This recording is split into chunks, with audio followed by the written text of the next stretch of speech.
വീണ്ടും കണ്ണൂരിലെ പ്രതിഷേധത്തിലേക്കാണ്. അവിടെ മുഖ്യമന്ത്രി പിണറായി വിജയൻ രാജിവെക്കണമെന്ന് ആവശ്യപ്പെട്ടാണ് യൂത്ത് കോൺഗ്രസിന്റെ പ്രതിഷേധം നടക്കുന്നത്. മകൾക്കെതിരെ ഉയർന്ന ആരോപണങ്ങളിൽ ഉത്തരവാദിത്തം ഏറ്റെടുത്തുകൊണ്ട് മുഖ്യമന്ത്രി ഒഴിയണമെന്നതാണ് ആവശ്യം.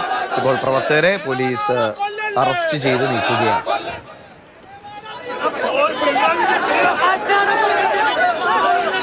മുഖ്യമന്ത്രി രാജിവെക്കണമെന്ന് ആവശ്യപ്പെട്ടുകൊണ്ട് കണ്ണൂർ കളക്ടറേറ്റിന് മുന്നിലേക്ക് നടന്ന യൂത്ത് കോൺഗ്രസ് മാർച്ച് സംഘർഷത്തിൽ കലാശിച്ചിരുന്നു. ഇപ്പോൾ പ്രവർത്തകരും അറസ്റ്റ് ചെയ്ത് നീക്കുമ്പോഴും സംഘർഷം ഉണ്ടാകുമെന്ന് പോലീസുമായിട്ടുള്ള ബന്ധം തൊട്ട് നമുക്ക് തന്നെ കാണാൻ കഴിയും.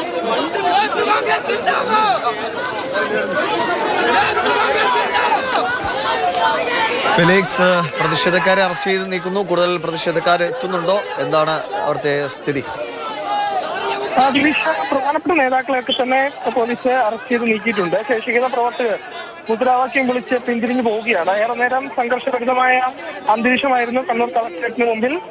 ഈ പ്രവർത്തകർ ഈ കളക്ടറേറ്റിലേക്ക് അതിക്രമിച്ചു കയറാൻ ശ്രമിച്ചപ്പോൾ തന്നെ ജലപീരങ്കി വാഹനത്തിന് നേരെ കല്ലും കമ്പും ഒക്കെ വലിച്ചെറിഞ്ഞു. അങ്ങനെയാണ് വലിയ സംഘർഷത്തിലേക്ക് കാര്യങ്ങൾ പോയത്. ഇപ്പോൾ ഏതായാലും പ്രധാനപ്പെട്ട നേതാക്കളെയൊക്കെ അറസ്റ്റ് ചെയ്ത് നീക്കിയ സമയത്താണ് പോലീസ് വാഹനം പ്രവർത്തകർ തടഞ്ഞത്. പിന്നീട് ഈ വാഹനം തടഞ്ഞ പ്രവർത്തകരെ ബലം പ്രയോഗിച്ച് പോലീസ് നീക്കി കസ്റ്റഡിയിലെടുത്ത പ്രവർത്തകരെ കണ്ണൂർ ടൗൺ പോലീസ് സ്റ്റേഷനിലേക്ക് കൊണ്ടുപോവുകയും ചെയ്തു. ഏതായാലും ഇപ്പോൾ പ്രവർത്തകർ പിന്തിരിഞ്ഞു പോവുകയാണ്.